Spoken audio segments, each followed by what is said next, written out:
परंतु ज्या सहस्रावधी शुद्धीकृत हिंदूंना त्यांच्या मूळच्या पोटजातीत तसा ममत्वपूर्वक प्रवेश होऊ शकत नसेल, त्या सर्वांचा आपल्या राजपुतातील पौराणिक कथेप्रमाणे अग्निकुल नावाची एक नवीन क्षत्रिय जाती हिंदू जगताच्या परिघातच निर्माण करून त्या जातीत सरमिसळ समावेश करण्यात यावा.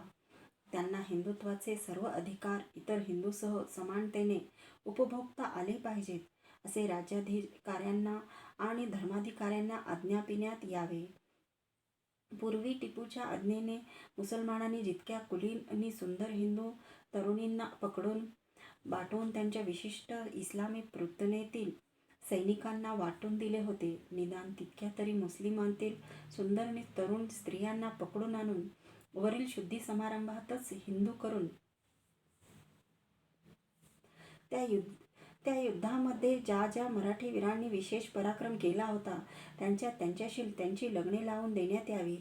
नंतर टिपूशी झालेल्या युद्धकाळात ज्या आततायी मुस्लिमांनी हिंदूवर धार्मिक अत्याचार केले, हिंदू स्त्रियांवर बलात्कार केले, हिंदू देवदेवतांचा उच्छेद केला, त्या सहस्रावधी मुस्लिम अपराध्यांचे पारिपत्य करण्यासाठी त्यांना वर उल्लेखल्याप्रमाणे ज्या ज्या कारागारातून बंद करण्यात आलेले होते तेथून काढून सशस्त्र पहाऱ्यात वरिष्ठ अधिकाऱ्यांकडून आयत्या वेळी कळविण्यात येईल अशा 4-5 मुख्य नगरस्थानी नेण्यात यावे. विशेषतः ज्या नरगुंद किंवा कित्तूर या राजधान्यात हिंदू स्त्री पुरुषांवर जे अनन्वित अत्याचार स्वतः टिपूने आणि त्याच्या मुस्लिम सैन्याने केले, त्या अत्याचाराचा सूड त्या मुस्लिम आततायींना कठोर प्रायश्चित देऊन त्या नगरातील त्याच हिंदू स्त्री पुरुष समाजाच्या डोळ्यांसमोर पुरेपूर घेतला जावा, यासाठी त्या कारागृहातून पकडून आणलेल्या मुख्य मुस्लिम आततायींना आणि विशेषतः टिपूच्या त्या इस्लामी प्रवृत्तीतील सैनिकांना नरगुंद आणि कित्तूर येथे नेण्यात यावे. त्या शुद्धी सप्ताहातील ठराविक दिवशी ह्या शतशः आततायी मुस्लिमांना त्या नगरातील विस्तीर्ण पटांगणात सहस्रो हिंदू प्रेक्षकांच्या समोर सशस्त्र सैनिकांच्या आणि तोफांच्या कडेकोट पहाऱ्यात उभे करून त्यांनी केलेल्या हिंदू वरील अत्याचारांचा पाढा वाचून दाखवून एकजात तोफांच्या तोंडी देण्यात यावे. हिंदू हुतात्म्याच्या स्मृतीस राष्ट्रीय मानवंदना. शेवटी ह्या अपूर्व शुद्धी सप्ताहाच्या सांगतेच्या दिवशी पूर्वी टिपूच्या सहस्रावधी मुस्लिम सैन्याने हिंदूंची गावे वेढून त्यांना बळाने मुसलमान करण्याचा किंवा त्यांचा असह्य छळ करण्याचा प्रलय मांडला होता, त्यावेळेस त्या पाठलाग करणाऱ्या मुस्लिम पिशाच्यांच्या हाती पडून आपला धर्म बाटला जाऊ नये यासाठी दुसरा कोणताही मार्ग सापडेना, तेव्हा ज्या सहस्रावधी हिंदू स्त्री पुरुषांनी कृष्णा, तुंगभद्रा ह्यासारख्या नद्यांच्या प्रवाहातून उड्या घेऊन किंवा अन्य प्रकारे स्वतःचे प्राण दिले पण हिंदू धर्म सोडला नाही, त्या सहस्रावधी हिंदू हुतात्म्यांना राष्ट्रीय मानवंदना देण्यासाठी साऱ्या महाराष्ट्र राज्यातील नगरातून आणि गडावरून आणि सहस्रावधी हिंदू लोकांच्या हिंदू धर्माच्या जयघोषात तोफांच्या 3 फेरी सोडण्यात याव्यात. धार्मिक प्रत्याक्रमणांच्या ह्या हिंदू तोफांच्या गडगडाटाचे प्रतिध्वनी जर मुस्लिमांच्या धार्मिक सत्तेवर मराठ्यांनी त्या काळी असे धार्मिक प्रत्याक्रमण केले असते, तर त्याच्यावर दिलेल्या सांगतेच्या दिवशी महाराष्ट्रभर गडागडावरून सुटणाऱ्या तोफांच्या ह्या प्रचंड गडगडाटाचे प्रतिध्वनी केवळ गोदा, कृष्णा आणि तुंगभद्रा ह्या नद्यांच्या परिसरातच काय ते दुमदुमले नसते, तर गंगा, यमुना, सिंधू आणि तिच्याही पलीकडे वक्षू, ऑक्सस नदीच्या दऱ्याखोऱ्यांपर्यंतच्या साऱ्या मुस्लिम जगतामध्ये दाणाणून गेलेली असते. हिंदू लोक ही बाटलेल्या लक्षावधी मुसलमानांसही परत हिंदू करून घेत आहेत. हिंदू लोकांच्या पायातील शुद्धीबंदीची बेडी त्यांनी स्वतःच तोडून टाकली आहे. या नुसत्या बातमीसरशी सहस्रावधी तोफांच्या दणक्यांनी बसला नसता इतका हादरा त्या काळी निदान हिंदुस्थानातील मुस्लिम जगताला बसला असता. त्यांचे अस्तित्व कोलमडू लागले असते. हा नुसता ऐतिहासिक तर्क नाही, तर ऐतिहासिक संभाव्यतेची ही हमी आहे. परंतु ती संभाव्यता संभाव्यताच राहिली.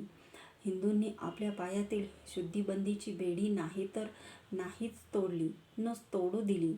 अर्थात मुसलमानांनी हिंदुस्थानात त्या काळी स्थापलेली इस्लामी धर्मसत्ताही उखडून टाकता आली नाही. परंतु मुस्लिमांची हिंदू धर्मावरील अघोर आक्रमणे होण्याच्या आधीपासूनच ज्या जन्मजात जातीभेदाचे राष्ट्रघातक विष हिंदू जगताच्या अंगात भिनू लागलेले होते, त्यामुळे नंतर त्यांनी मुस्लिमांच्या अघोर सतत आक्रमणाचा परिणाम म्हणून त्या जातीभेदाच्या कचाट्यात सारा हिंदू समाज अधिकाधिक पक्केपणे जखडला जात चालल्यामुळे हिंदू धर्मातील, संस्कृतीतील नि समाजातील, सामाजिक आचारविचारातील ती मूळची प्रसरणशीलता, पचनशक्ती नि धार्मिक प्रांतात सुद्धा प्रखर असलेली प्रत्याक्रमक प्रवृत्ती अगदी क्षीण होऊन गेली. त्यामुळे म्लेच्छांसारख्या परधर्मीयांवर आक्रमण करून त्यांना हिंदू धर्मात नि हिंदू समाजात आत्मसात करून घेणार तरी कसे?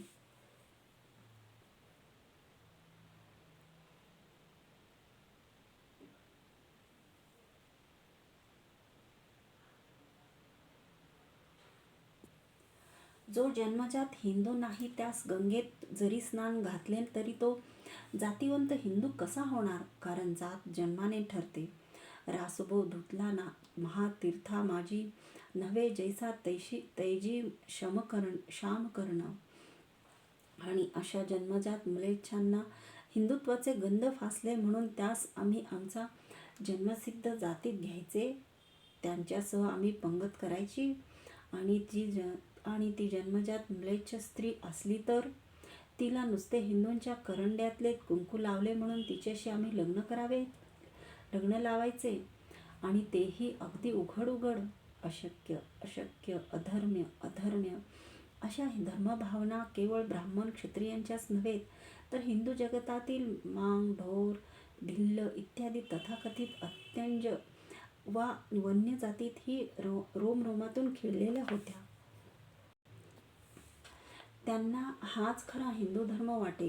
या जन्मजातपणाच्या मूळ सूत्राचेच मुख्य सूत्र होते, जो हिंदू स्वेच्छेने म्हणा, बळाने म्हणा, म्लेच्छ संपर्काने एकदा बाटला तो बाटला, जन्माचा बाटला, वंश परंपरेने बाटला. अशा धार्मिक बुद्धिभ्रंशाने पछाडलेल्या त्या कालातील कोटी हिंदूंचा शुद्धीकरणास किंवा म्लेच्छांवर धार्मिक प्रत्याक्रमण करण्यास तीव्र विरोध होता. त्यात काय आश्चर्य? सुदैव इतकेच की हिंदुस्थानावरील मुस्लिम आक्रमणाच्या प्रारंभकाळी रोटीबंदी, बेटीबंदी, शुद्धीबंदी, सिंधुबंदी इत्यादी बंद्यांप्रमाणे एखाद्या बृहस्पतीने कुठल्या तरी स्मृतीत आणखी एक अनुष्ठभ घोसडून राजबंदी, चोही बेडी हिंदू जातीच्या पायात ठोकण्याची आज्ञा सोडली नाही. जसा मुस्लिमांनी बळाने बाटवलेला हिंदू पुन्हा हिंदू होऊ शकणार नाही, मुसलमान आणि त्यांच्याशी व्यवहार करणारा हिंदूही मुस्लिम होऊन जातो, असे आज्ञा पिणाऱ्या या शुद्धीबंदीच्या धर्माज्ञेच्या चालीवर कोणतेही हिंदू राज्य एकदा मुसलमानांनी जिंकले की ते बाटलेले राज्य पुन्हा केव्हाही हिंदू राज्य होऊ शकणार नाही. जो कोणी हिंदू ते राज्य परत घेण्याचा प्रयत्न करील, तो स्वतःच बाटून मुसलमान होईल, पण ते राज्य काही हिंदू होऊ शकणार नाही. असे आज्ञा पिणारी राज्यबंदीची ही धर्माज्ञा जर एखाद्या हिंदू बृहस्पतीने सोडली असती, तर मुसलमानी धर्मसत्ता उखडून देणारे धार्मिक प्रत्याक्रमण करणे हे जसे शुद्धीबंदीमुळे हिंदूंना मुळातच अशक्य आणि अधर्म्य झाले, त्याचप्रमाणे मुसलमानांची राजसत्ताही उखडून टाकणारे राजकीय प्रत्याक्रमण करणेही ह्या राजबंदीच्या बेडीमुळे पंगू झालेल्या हिंदूंना अधर्म म्हणून अशक्य झाले असते. आणि अफगाणिस्तान, इराण, बाबिलोन, पुरातन इजिप्त, तुर्कस्तान ते थेट मोरोक्कोपर्यंत जशी पूर्वीची सारी राष्ट्रे मरून जाऊन मुस्लिममय झाली, तसेच हे हिंदुस्थानही त्याच काळी मुस्लिममय होते. धार्मिक आणि राजकीय दृष्ट्याचाही केवळ मुस्लिम स्थानच होऊन जाते. हिंदू राष्ट्राच्या इतिहासाची शेवटची ओळ तिथेच लिहिली जाते. परंतु हिंदू राष्ट्रावरील ते अरिष्ट तरी शेवटी टळले. इतकेच नव्हे तर हिंदू पराक्रमाच्या दैदिप्यमान तेजाने उजळलेल्या हिंदू जातीच्या पुनरुज्जीवनाचा एक पुढचा अध्याय लिहिला गेला.